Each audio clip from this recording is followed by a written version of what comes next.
हाय hello नमस्ते। Welcome back to my channel Sharma ma'am.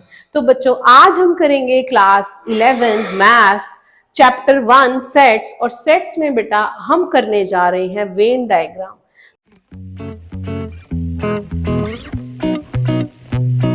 तो Venn diagram बेटा सबसे पहले इंग्लिश लॉजिशियन थे, ठीक है, उन्होंने दिया था यहाँ पर हमें वेन डायग्राम का कंसेप्ट। वो थे जॉन वेन। ठीक है, वेन डायग्राम जो है जॉन वेन के द्वारा दिया गया था 1834 एंड 1883 में। तो बेटा ये क्या था? ये था कि सेट को हम डायग्राम से भी रिप्रेजेंट कर सकते हैं। तो उन्होंने क्या किया, उन्होंने यूनिवर्सल सेट के बारे में बोला कि यूनिवर्सल सेट को भैया आप रिप्रेजेंट करो इन रेक्टेंगल्स में, ठीक है। और यूनिवर्सल सेट के जो सेट रहते हैं ना, अदर सेट, सब सेट, ठीक है, उन सबको हम रिप्रेजेंट करेंगे इन सर्कल्स। ठीक है, एक एग्जांपल ले लेते हैं। अब एग्जांपल देखो क्या लेते हैं हम। जैसे हमारा यूनिवर्सल सेट है सपोज 1 2 3 4 5 6 7 8 9 10 तक का। ठीक है, ये आपकी एनसीईआरटी में भी एग्जांपल दी हुई है ऐसे की। अब मैंने एक सेट ले लिया ए जो है इवन नंबर्स का 2 4 6 8 10। एक अनदर सेट ले लेते हैं बी दैट इज 4 6। अब इस सबको भैया लिखने की बजाय हम वेन डायग्राम में कैसे रिप्रेजेंट करें? तो अब उन्होंने फिर लॉजिक दिया यहां पर कि जो यूनिवर्सल सेट है उसको तो लिख लो रेक्टेंगल में। ये हो गया हमारा यूनिवर्सल सेट। अब इसके सारे मेंबर्स को लिखते हैं। ए जो है, ए में हमारे इवन नंबर्स आएंगे और बी जो है वो देखते हैं कहाँ आएगा। अब जैसे 1 2 यहां आ गया, 3 4 5 6 7 8 9 एंड 10 ये हो गया। अब बेटा जो बी सेट है वो हमारा ये रहा। ठीक है, तो ये बन गया हमारा वेन डायग्राम। इसमें क्या था, इसमें उन्होंने इजीली रिप्रेजेंट कर दिया। देखने में ही दिख रहा है कि ये बड़ा सेट है, फिर ए सेट है, फिर ए के अंदर बी का भी सबसेट है। ए का सबसेट बी है यहां पर। ठीक है, B is subset of A and union जो है, ये यूनियन नहीं कहेंगे, इसे यूनिवर्सल सेट कहेंगे। A is subset of U, B is also subset of U। Universal set जो है वो सबसे बड़ा सेट है यहाँ पर, A उससे छोटा, फिर B उससे भी छोटा। तो बेटा आपने अपनी छोटी क्लासेस में प्लस सीखा, माइनस सीखा, डिवाइड सीखी और मल्टीप्लाई सीखा। इसी तरह कुछ ऐसे ऑपरेशंस हैं सेट पर, ठीक है, जिन्हें हम कोई और नाम देंगे। यहाँ पर हमारे पास 3 तरह के ऑपरेशंस हैं। One is union of set, उनका सेट को कंबाइन किया जाएगा, यूनियन की जाएगी। Intersection of sets, intersection of sets, यहां पर इसमें इंटरसेक्शन में हम कॉमन पार्ट्स लेंगे। और डिफरेंस ऑफ सेट्स मींस दो सेट के बीच का डिफरेंस कैसे निकाला जाता है वो समझेंगे। आइए सबसे पहले समझते हैं यूनियन ऑफ सेट्स। तो यूनियन ऑफ सेट्स बेटा क्या रहता है? अगर वेन डायग्राम में हम देखें तो ये है हमारा यूनिवर्सल सेट, ठीक है, और ये है हमारा सेट ए और ये है हमारा सेट बी। तो यूनियन में ना बेटा ए के मेंबर भी आएंगे, बी के भी आएंगे और उनके कॉमन मेंबर भी आएंगे। बट कॉमन मेंबर को हम सिर्फ एक बार ही लेंगे। एक एग्जांपल देख लेते हैं। लाइक बेटा हमारे पास सपोज ए है 1 2 3 4 और बी है हमारे पास 2 3 4 5। ठीक है, अब इन दोनों को यूनियन करना है, इन दोनों को कंबाइन करना है। तो बेटा कंबाइन करने के लिए हम सिंबल लगाएंगे यू से यूनियन। यू से यूनियन मीन्स यू उठा लिया हमने। ठीक है, तो इनको कंबाइन करेंगे। वैसे यूनियन की जो रोस्टर फॉर्म है वो है x बिलोंग्स टू a और x बिलोंग्स टू b। या तो जो नंबर हम ले रहे हैं वो या तो a में है या फिर b में है। ठीक है, दोनों में हो सकता है। अब यहां पर मैंने एग्जांपल ले ली है, a यूनियन b पढ़ेंगे इसको। अब इस क्या यूनियन देखते हैं। 1 यहां पर है, 2 कॉमन है, 3 कॉमन है, 4 कॉमन है, 5 भी आ गया। ठीक है, तो ये बन गया union of A and B. अब कुछ ऐसे लॉ हैं जो यूनियन ऑफ सेट्स में एप्लीकेबल होते हैं, जैसे कि हमने छोटी क्लासेस में भी पढ़ा था, commutative law, associative law, law of identity, law of, यहां पर हमारे पास है आइडेम्पोटेंट लॉ।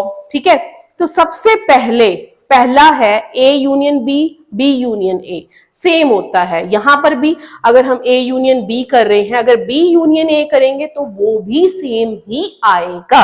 तो ये हो गया हमारा commutative law.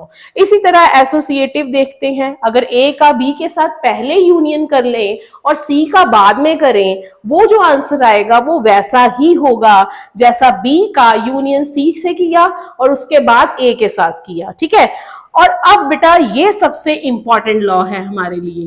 Third law is very important, fourth law is very important, fifth law is very important. ये आपको एमसीक्यू में भी पूछ सकते हैं। ए का फाई के साथ यूनियन क्या रहेगा? फाई में तो कुछ है ही नहीं, फाई में देयर इज नो एलिमेंट, तो ए का यूनियन फाई के साथ ए ही आ जाएगा। ठीक है, इसी तरह U का A के साथ, यूनिवर्सल सेट का A के साथ यूनियन क्या रहेगा? वो U रहेगा। अब A का A के साथ यूनियन A ही आएगा, ये याद रखना आप, चाहे फाई करें चाहे A करें, चाहे हम यहां तो बड़ा सेट आ गया, चाहे फाई करें चाहे ए करें तो आंसर ए ही आएगा। अब अगला जो है ऑपरेशन वो है इंटरसेक्शन। इंटरसेक्शन से हम समझ रहे हैं कि एक्स में जो एलिमेंट ए का है वो एलिमेंट बी का भी होना चाहिए। अब इंटरसेक्शन को हम कैसे रिप्रेजेंट करेंगे? यूनियन में हम यू से रिप्रेजेंट कर रहे थे, इंटरसेक्शन में यू का कर देंगे उल्टा। ठीक है, तो वो हो जाएगा इंटरसेक्शन। लाइक बेटा अब इसको भी वेन डायग्राम से समझते हैं। ये है हमारा यूनिवर्सल सेट, ये है हमारा सेट ए और ये है हमारा सेट बी। तो दोनों में जो कंबाइंड पार्ट है वो है दिस वन।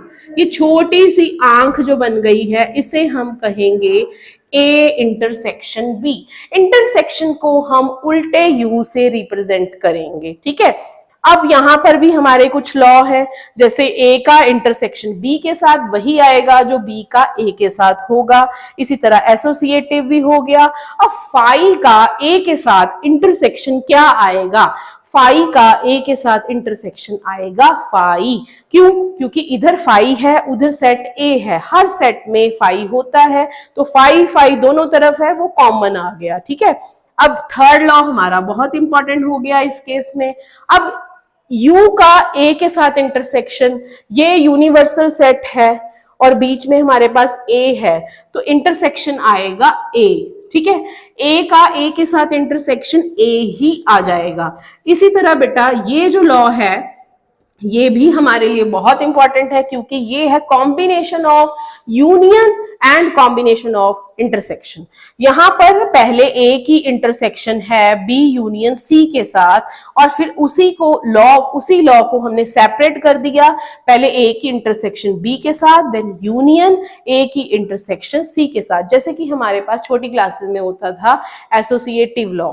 ठीक है, डिस्ट्रीब्यूटिव प्रॉपर्टी थी, वो इस तरह का था, डिस्ट्रीब्यूटिव प्रॉपर्टी थी हमारे पास। अब difference of sets, difference of sets हमारा लास्ट ऑपरेशन है सेट्स पर। ये क्या होता है? डिफरेंस मींस उनको माइनस करना है, ए माइनस बी, ए में से बी को निकाल देना है, उसे कहा जाता है डिफरेंस। लाइक एक वेन डायग्राम से हम समझ लेते हैं पहले बेटा। देखिए यूनियन यू हो गया, ठीक है, अब यहां पर हमने ये ले लिया ए और ये है हमारा बी, तो ना तो हमने बी लेना है ना बी का कॉमन पार्ट लेना है, तो हमारे पास a माइनस बी ये पार्ट आ जाएगा, this one is a minus B. ठीक है, अब दोनों ही ऑपरेशन की एक एग्जांपल ले लेते हैं, जैसे कि हमने ऊपर एग्जांपल ली थी a और b की, इसमें हम इंटरसेक्शन करके देखते हैं पहले। तो देखिए इंटरसेक्शन में क्या क्या आएगा, अगर हम इंटरसेक्शन निकालना चाहें इसकी तो हमारे पास कॉमन नंबर्स आएंगे, तो एक तो 2 आ जाएगा, एक 3 और एक 4, क्योंकि 2 3 4 दोनों तरफ ही है, तो यूनियन ऑफ सेट्स आपको समझ आ गया होगा बेटा, क्लियर हो गया होगा कि यूनियन ऑफ सेट में हमने दोनों तरफ के एलिमेंट लेने हैं, कॉमन भी लेने हैं। इंटरसेक्शन में क्या करना है, इंटरसेक्शन में उनके टकराव कर देना है, मींस दोनों तरफ बराबरी बराबरी के एलिमेंट उठा लेने हैं। अब डिफरेंस में हमने बेटा माइनस करना है सेट्स को, जो एलिमेंट बी में है और जो कॉमन है वो नहीं लेने। एक एग्जांपल से समझते हैं, जैसे हमारे पास है ए 1 2 3 4 5 और बी हम ले लेते हैं 1 2 6। अब ए माइनस बी करना है मैंने, ठीक है। तो अब डेफिनेशन के अकॉर्डिंग एक्स जो ए में है वो आएगा, x does not belongs to b, b का सब कुछ निकाल देना है, ठीक है। तो यहां पर 1 जो है दोनों में है वो नहीं लेंगे, 2 दोनों में है नहीं लेंगे, और ये जो 6 है ना इसको भी नहीं लेंगे। हमारे पास डिफरेंस क्या आ जाएगा, यहां पर आ जाएगा 3 4 5। a में से b सारा निकाल दिया, जो कॉमन था वो भी नहीं लेना है, ठीक है। शेडेड पार्ट से भी आपको समझ आ गया होगा। तो ये थे ऑपरेशन ऑफ सेट्स। तो please like share and subscribe our channel.